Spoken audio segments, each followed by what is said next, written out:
Hey, folks, welcome to Lassoing Leadership. I'm your host, Garth Nichols. And I'm the other host, Jason Rogers. And I have to say that I'm very excited about today's episode, Garth.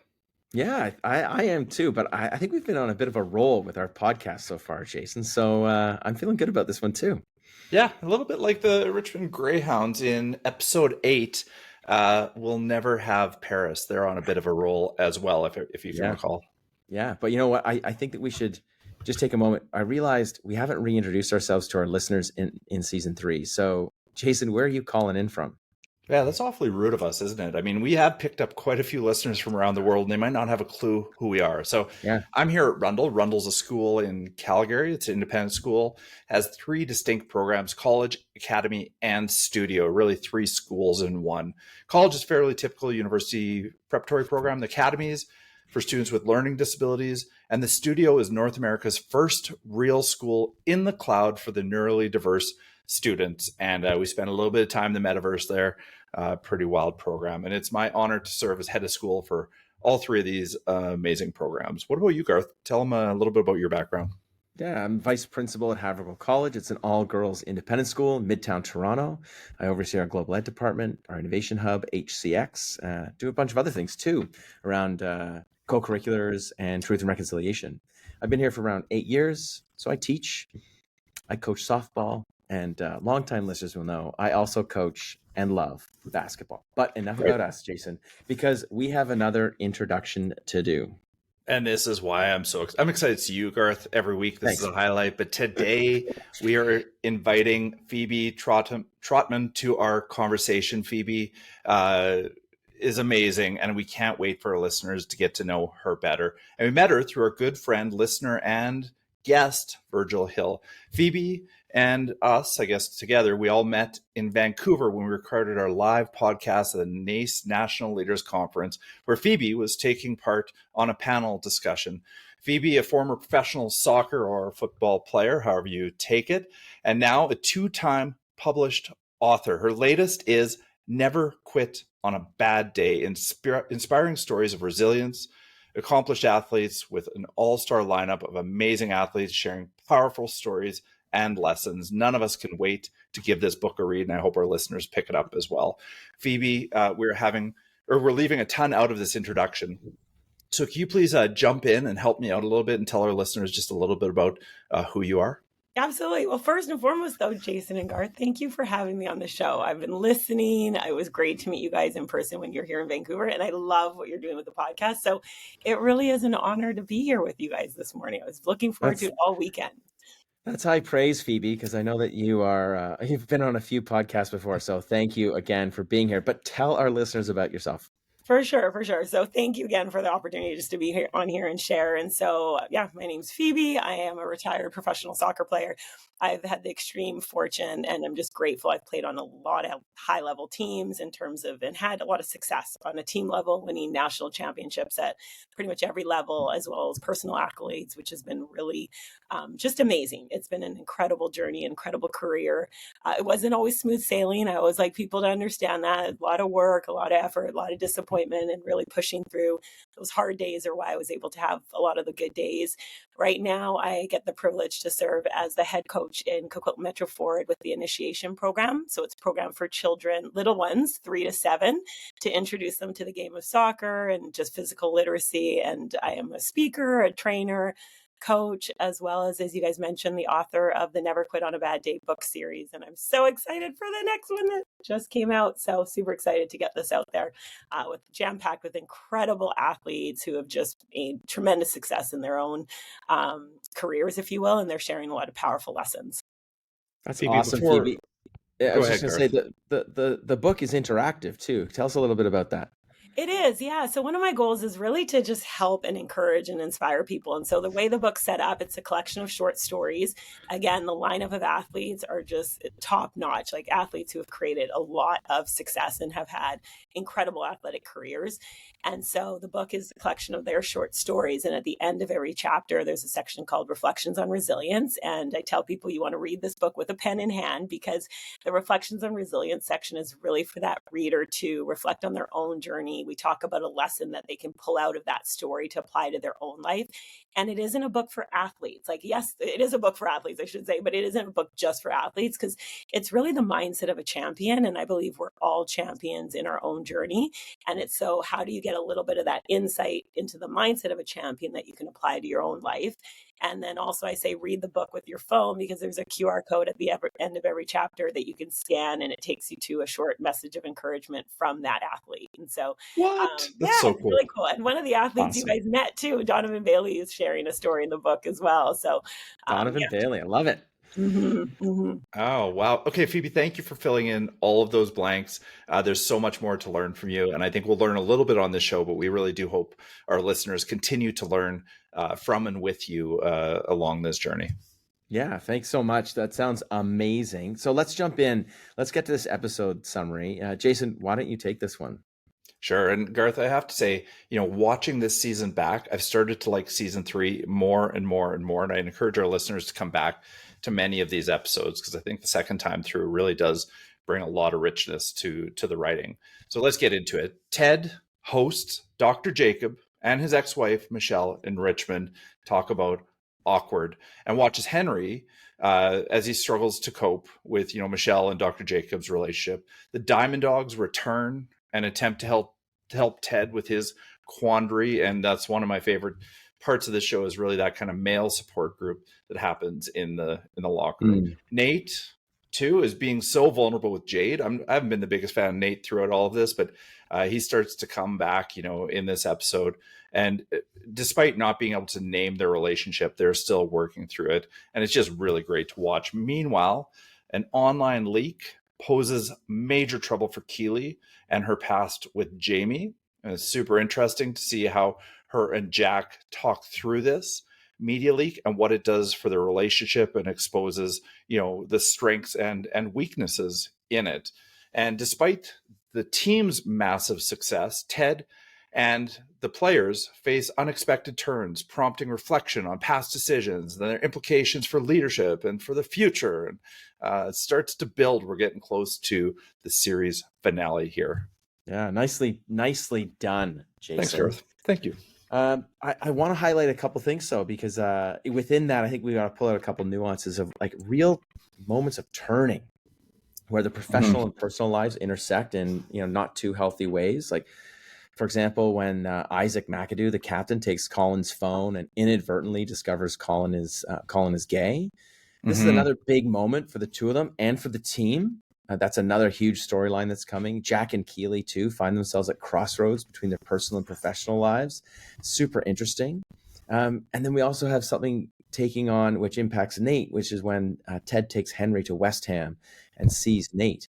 And those are really interesting intersections of personal and professional lives that leaders can take a lot from. And I'm sure we got lots in here that Phoebe can jump in on, too.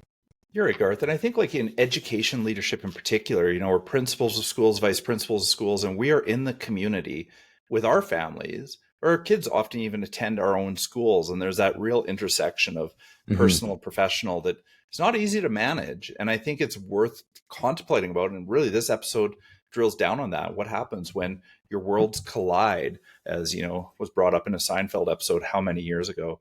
But that's I think that's enough for a summary. I'm ready to get to Phoebe here.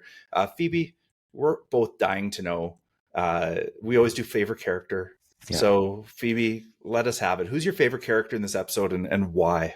It's interesting because I was reflecting on that, and there's a lot of favorite characters, but if I have to choose just one, it's Rebecca. It's Rebecca in this episode, because Rebecca, I love it. Garth's fist pumping. Yes.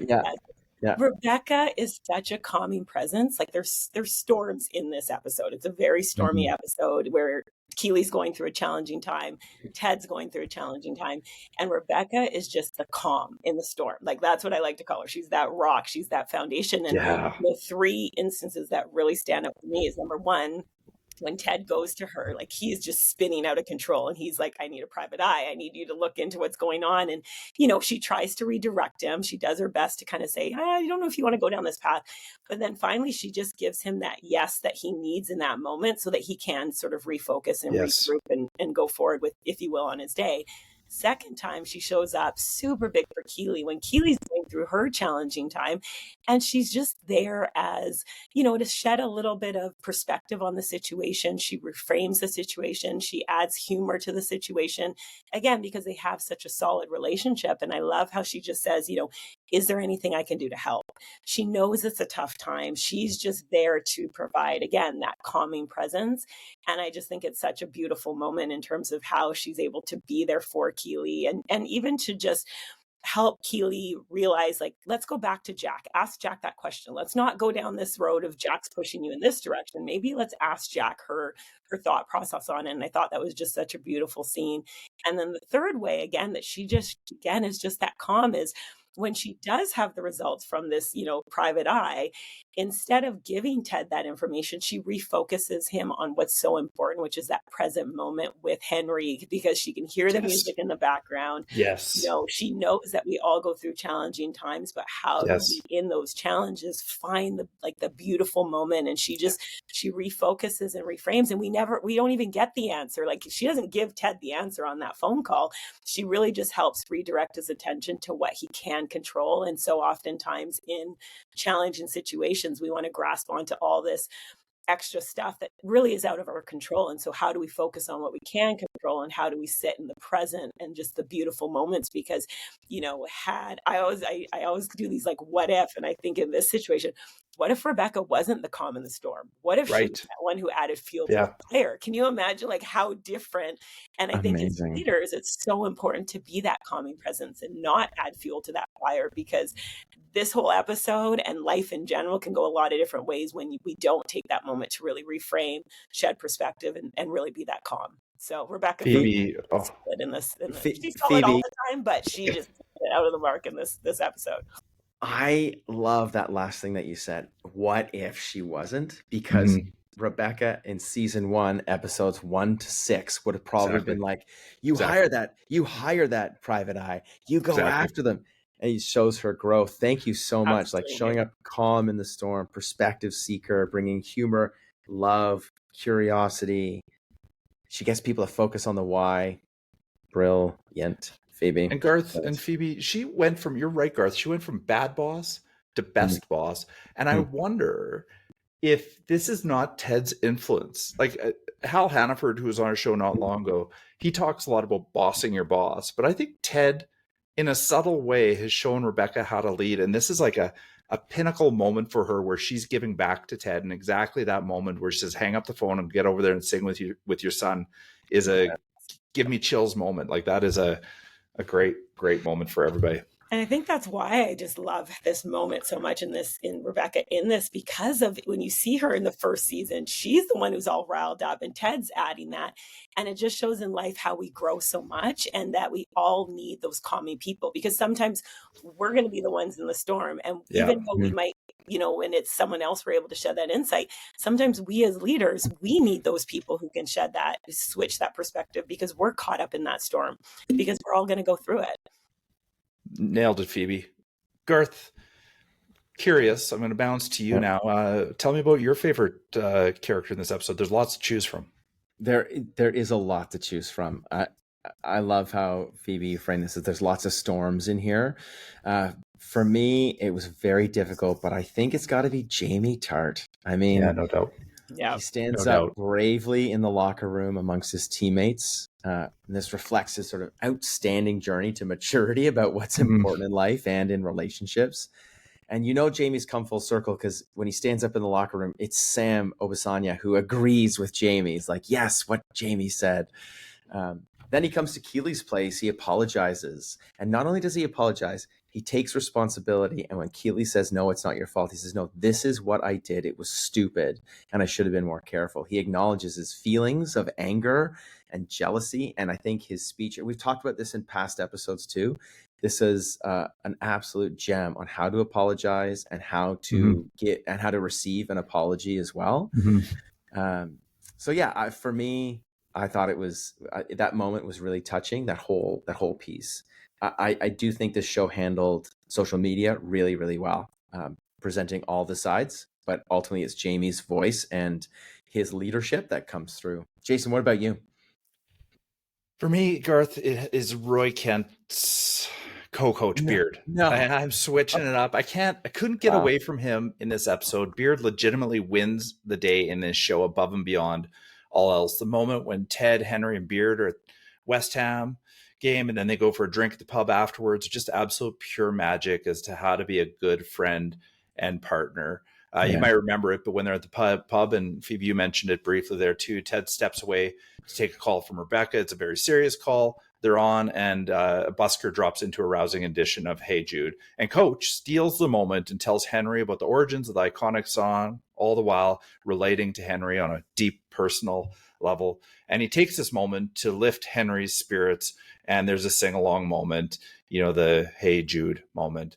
Maybe, Garth, there's even a karaoke song in there. Ooh. Kelly, let's add it to the list. Anyway, if I was to talk about Beard and the support he gives to Henry for too long, they'd be shedding a tear in this podcast, and that would be a first. He really did capture my heart, and I think if Ted was able to see everything that went on there, he would know just why Beard was the perfect co-coach or partner. So enough about that, Garth, but I think that was pretty important. Kelly is your accountability coach for karaoke, right? She is. Yeah. ACFK, accountability coach for karaoke. Yeah, ACFK. Great. Kelly, hold him to it. All right, Phoebe. All right. There's lots in here. You've brought a lot to the table already. But tell us, do you have a leadership lesson in here that stands out for you in this episode? I think the biggest thing is, as a leader, being able to reframe and look at the big picture in those storms, right? Like, how do you take when someone or ourselves, and as a leader, we have to lead ourselves first, right? But how do you take something that is a storm and reframe it and look at it with fresh perspective? Because it's so important to be able to do that with our own situations, and when we're helping other people, how do we shed that light? And that's why, again, Rebecca just stands out. And as you said, Jason, I mean, Beard was way close second, because that moment was just so powerful. And again, he does the same thing in a way. He's able to, that's, what Henry's going through, which is just such a tough situation for a little guy. And he's able to kind of give him a little bit of a different perspective in terms of even the song and how that can uplift. And so my leadership lesson is perspective and reframing and looking at the big picture for people. Wow. Yeah. And because you coach young kids, you probably have a sense too of what how he is channeling, how to communicate well with kids of youth, who are youth, and what they need and how to hear it best. Right. So I love that as well, but more to come on when we rename this episode.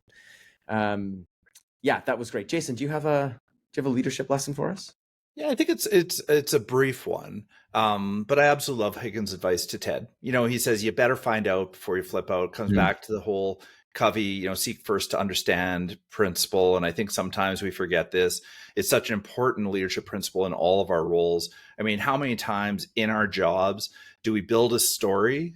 We build a fake narrative and get ready to respond, and it's always a worst case that we construct. And if we're able to pause, that negative self and leadership talk, think how much stress we can remove from our plates and going with that seek first understand. In fact, I really believe that, wrong 90% of the time when we try to predict where someone is coming from. And here we see Higgins bring that leadership wisdom. And again, like I said, you got to find out before you flip out.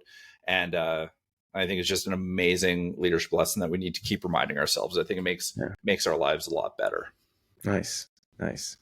For me, it was the discussion in the locker room, just super quickly. I think it's not a direct leadership lesson, but go back, if you haven't, listeners, go back and watch that scene again where they're talking about social media and privacy. It's a great example of a challenging conversation amongst your peers and colleagues. And I really loved it. But Garth, to your point, I know you moved past that quickly, but they've built a lot of safety and trust in that room, and allow them to do that. And that's by no mistake. I think that's a huge thing. But I think it's time to move on to our leadership challenge. Phoebe, I'm dying to know what you're going to bring to our listeners this time. No. We've got to rename the episode. Oh, shoot. Okay. Yeah. Rename it is. Let's see if we can capture all these great lessons in one title. Phoebe. Okay. No pressure. What would you rename this episode? Anyways, my title, actually, the show is super simple because it's just a beautiful moment at the end of the Keely and Rebecca. And she just says, "I've got you." So that's the name of the show, "I've Got You," because it applies to Beard with little Henry. It applies to Rebecca with Ed, and just, I've got you. Mic drop. That's perfect. Phoebe, I don't even know why we try. No need to try. But Jason, what do you have? This is my one time a week where I get to get creative. So I'm going to try anyways, but Phoebe, you're the winner. Deja Vu is the way I've retitled this. There's a really strong French component to this episode. So I'm obviously playing off the word deja vu, meaning to see again. But by adding view, I'm just suggesting that when we see things for a second time, not by accident or as an act of mysticism, but on purpose, like Keely's video or Ted's real life connection with his wife and son, we have another chance to reflect and see it again, and maybe make better decisions. Really, it comes back to Higgins and his words I just said a few minutes ago. You better find out before you flip out. Seeing it once and seeing it again allows us to keep our perspective and really focus on finding out, not just simply flipping out. It's the best I got today, but it's at least second. Why don't you try to put me in third, Garth? What'd you come with? Well, we've all talked about, the song, the reference to the song. So I had a really dorky title. I was going to title it Jude's Best Friend, because sometimes words can help you down that long and winding road, or when you find yourself in a sad song, and where we see many of the characters in this episode, actually, and also where what we can experience in our leadership. So, what is it about this song? What is it about being a friend? And as Phoebe said, what is it about showing up? In care and love? What is it about showing up with, in all of these storms? What does that mean? But Phoebe, congratulations. That's a great title. I've got you. Done. Amazing. All right. Now, in all of this, we like to leave our listeners with a leadership challenge. Phoebe, what do you got for our listeners for a challenge to their leadership? Okay, so it goes back to the storm. This week, the leadership challenge is, how can you be the calm in someone else's storm? So how can you be that person to shed perspective, to be the listener, to support them, to really maybe even reframe, to support in whatever way you need to? Now, it's kind of two-part in the way, because maybe you're going through a storm. Maybe our listeners are going through a storm. And part of being a great leader is knowing when to ask for help. So can you reach out to someone who is the calm for you in your storm? So it's kind of two-part, if you will. If you have someone going through a storm, can you be their calm? And if you're yourself going through a storm, how can you find that person who can be the calm for you? Leadership challenge accepted, Phoebe. Just love it. Yeah. It was like a too chill moment. That was powerful for both, the leaders and the followers in the room. Yeah. That was really, really sharp, Phoebe. I really liked it. Yeah. Okay, and with that, we're going to wrap up. Phoebe, this has gone by way too fast. We know there's way more wisdom and expertise we can draw from you, but maybe we'll have you on again. In the meantime, where can our listeners find you and your book series? Oh, awesome. Thank you. Yeah, the book series is available on Amazon. My website is very easy to remember, neverquitonabadday.com, as well as I'm on Instagram and Facebook, and it's Never Quit on a Bad Day. All right, we'll put those up. And Phoebe, we've been so lucky to have you here, and I hope our listeners have loved the show. And if you love the show, please share it with your friends, give it a rating, reach out to us and tell us what you think of it. We always love hearing from all of our listeners. But that's pretty much bringing us to the end. So Phoebe, would you do us the honors of taking us home today? Absolutely. So until next time, keep leading the lasso way. Thanks, Phoebe. Thanks, everybody. Thanks, Phoebe. Thanks. Thanks, Phoebe.